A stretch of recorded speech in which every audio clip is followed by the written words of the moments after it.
Todd Young Online presents Young Tales. Tales for the young and the young at heart. Today's story, The Dummy That Lived, from American Fairy Tales by L. Frank Baum. Now, in all fairyland, there is no more mischievous a person than Tanko-Mankie the Yellow Ryl. He flew through the city one afternoon, quite invisible to mortal eyes, but seeing everything himself, and noticed a figure of a wax lady standing behind the big plate glass window of Mr. Floorman's department store. The wax lady was beautifully dressed, and extended in her left stiff hand was a card bearing the words, "Rare bargain.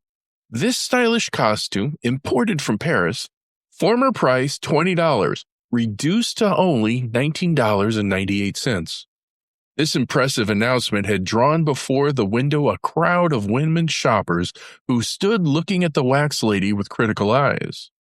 Tanko-Mankie laughed to himself the low, gurgling little laugh that always means mischief. Then he flew close to the wax figure and breathed twice upon its forehead. From that instant, the dummy began to live.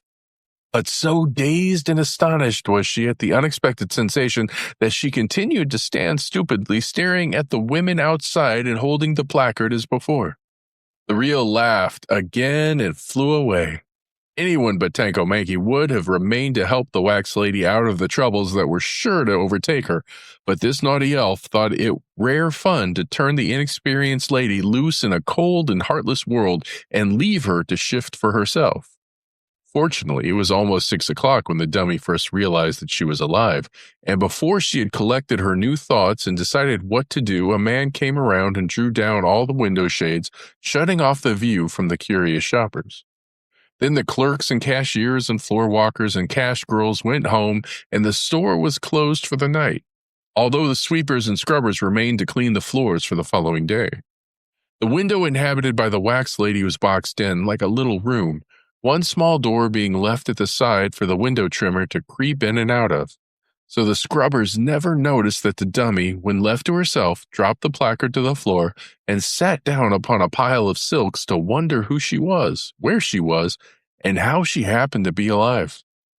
For you must consider, dear reader, that in spite of her size and her rich costume, in spite of her pink cheeks and fluffy yellow hair, this lady was very young.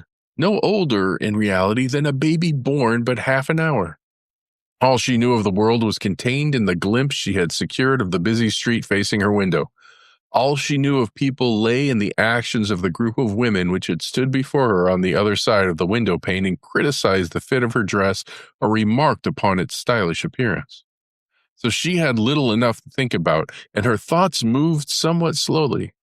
Yet one thing she really decided upon, and that was not to remain in the window and be insolently stared at by a lot of women who were not nearly so handsome or well-dressed as herself.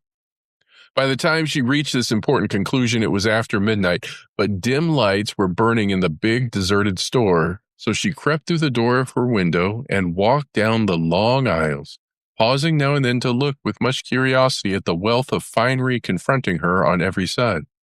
When she came to the first glass cases filled with trimmed hats, she remembered having seen upon the heads of the women in the street similar creations. So she selected one that suited her fancy and placed it carefully upon her yellow locks. I won't attempt to explain what instinct it was that might have made her glance into a nearby mirror to see if the hat was straight, but this she certainly did. It didn't correspond with her dress very well, but the poor thing was too young to have much taste in matching colors. When she reached the glove counter, she remembered that gloves were also worn by the women she had seen. She took a pair from the case and tried to fit them upon her stiff, wax-coated fingers, but the gloves were too small and ripped in the seams. Then she tried another pair and several others as well, but hours passed before she finally succeeded in getting her hands covered with a pair of pea-green kids. Next, she selected a parasol from a large and varied assortment in the rear of the store. Not that she had any idea what it was used for, but other ladies carried such things, so she also would have one. When she again examined herself critically in the mirror, she decided her outfit was now complete, and to her inexperienced eyes, there was no perceptible difference between her and the women who had stood outside the window. Whereupon she tried to leave the store, but found every door fast locked. The wax lady was in no hurry. She inherited patience from her previous existence. Just to be alive and to wear beautiful clothes was sufficient enough for her at present.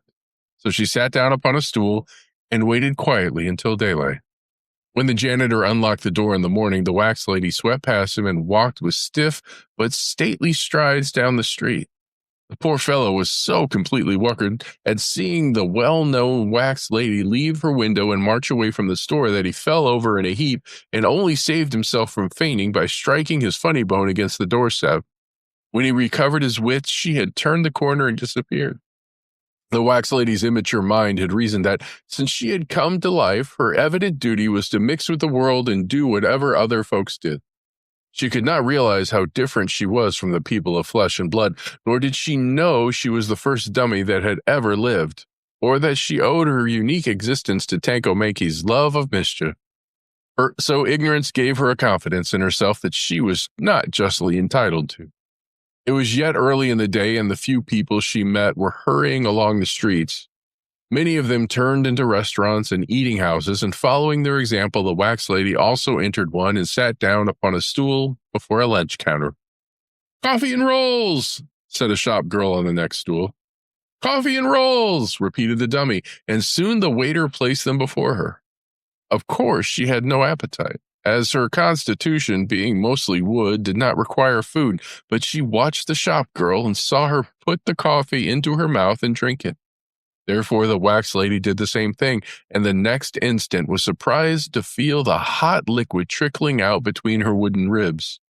The coffee also blistered her wax lips, and so disagreeable was the experience that she arose and left the restaurant, paying no attention to the demands of the waiter for 20 cents, Mum. Not that she intended to defraud him, but the poor creature had no idea what he meant by 20 cents, Mum. As she came out, she met the window trimmer at Floorman's store. The man was rather nearsighted, but seeing something familiar in the lady's features, he politely raised his hat. The wax lady also raised her hat, thinking it was the proper thing to do, and the man hurried away with a horrified face. Then a woman touched her arm and said, "Beg pardon, ma'am, but there's a price mark hanging on your dress behind." "Yes, I know," replied the wax lady stiffly. "It was originally $20, but it's been reduced to $19.98. The woman looked surprised at such indifference and walked on.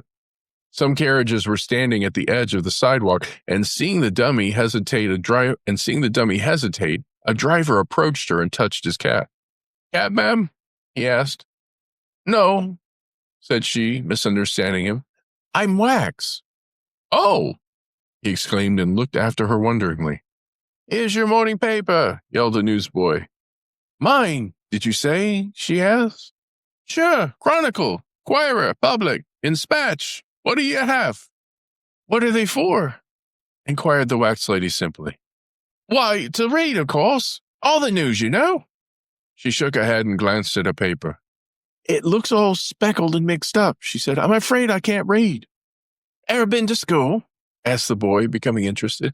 "No. What school?" she inquired. The boy gave her an indignant look.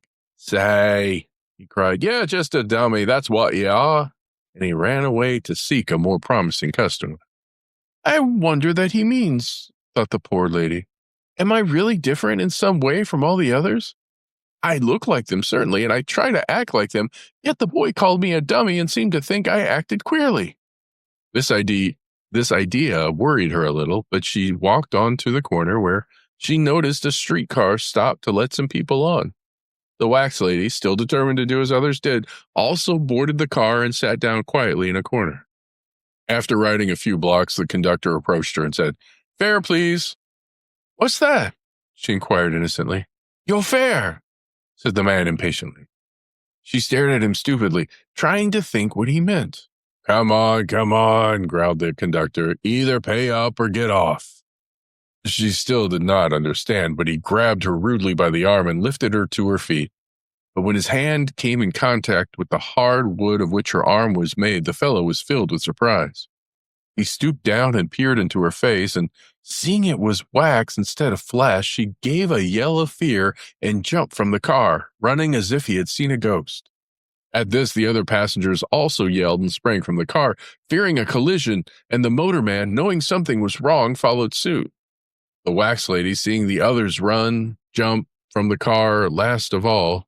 The wax lady, seeing the others run, jumped from the car last of all and stepped in front of another car coming at full speed from the opposite direction. She heard cries of fear and of warnings on all sides, but before she understood her danger, she was knocked down and dragged for half a block. When the car was brought to a stop, a policeman reached down and pulled her from under the wheels. Her dress was badly torn and soiled. Her left ear was entirely gone and the left side of her head was caved in. But she quickly scrambled to her feet and asked for her hat. This a gentleman had already picked up, and when the policeman handed it to her and noticed the great hole in her head and the hollow place it disclosed, the poor fellow trembled so frightfully that his knees actually knocked together. "Why, ma'am, you're killed," he gasped. What does it mean to be killed?" asked the wax lady.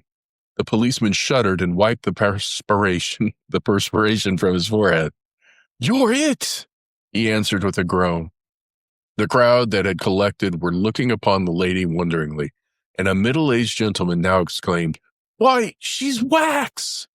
"Wax!" echoed the policeman. "Certainly, she's one of those dummies they put in the windows," declared the middle-aged man. The people who had collected shouted, "You're right! That's what she is! She's a dummy!" "Are you?" inquired the policeman sternly. The wax lady did not reply. She began to fear she was getting into trouble, and the staring crowd seemed to embarrass her. Suddenly, a bootblack attempted to solve the problem by saying, "You guys is all wrong. Can a dummy talk? Can a dummy walk? Can a dummy live?" "Hush," murmured the policeman. "Look here." And he pointed to the hole in the lady's head. The newsboy turned pale, and whistled to himself to keep himself from shivering. A second policeman now arrived, and after a brief conference, it was decided to take the strange creature to headquarters. So they called a hurry-up wagon, and the damaged wax lady was helped inside and driven to the police station. There, the policeman locked her in a cell and hastened to tell Inspector Mugg their wonderful story. Inspector Mugg had just eaten a poor breakfast and was not in a pleasant mood, so he roared and stormed at the unlucky policemen, saying they were themselves dummies to bring such a fairy tale to a man of sense. He also hinted that they had been guilty of intemperance. The policeman tried to explain, but Inspector Mugg would not listen, and while they were still disputing, in rushed Mr. Floman, the owner of the department store. "I want a dozen detectives at once, Inspector," he cried. "What for?" demanded Mugg. "One of the wax ladies has escaped from my store and eloped with a $19.98 costume, a $4.23 hat, a $2.19 parasol, and a 76-cent pair of gloves, and I want her arrested." While he paused for breath, the inspector glared at him in amazement. "Is everybody going crazy at the same time?" he inquired. "How could a wax dummy run away?" "I don't know, but she did. When my janitor opened the door this morning, he saw her run out." "Why didn't he stop her?" asked Mugg. "He was too frightened, but she's stolen my property, Yana, and I want her arrested," declared the storekeeper. The inspector thought for a moment. "You wouldn't be able to prosecute her," he said, "for there's no law against dummy stealing." Mr. Floman sighed bitterly. "Am I to lose that $19.98 costume and the $4.25 hat? And by no means," interrupted Inspector Mugg. "The police of this city are ever prompt to act in defense of our worthy citizens.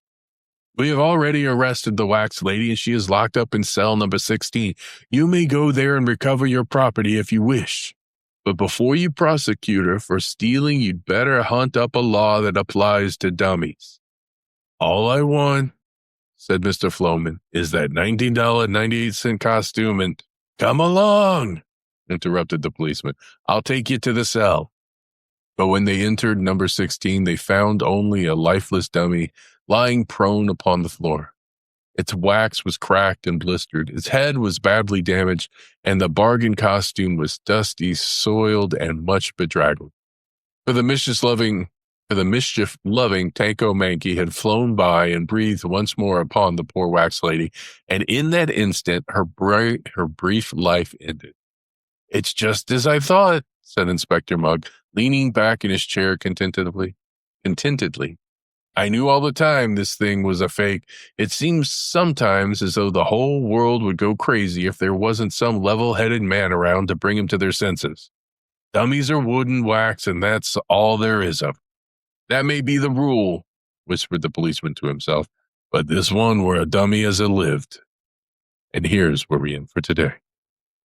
Young Tales is produced and narrated by Todd Young from Todd Young Online. If you enjoyed this, please like and subscribe and join us next time for another story. Thank you for your support.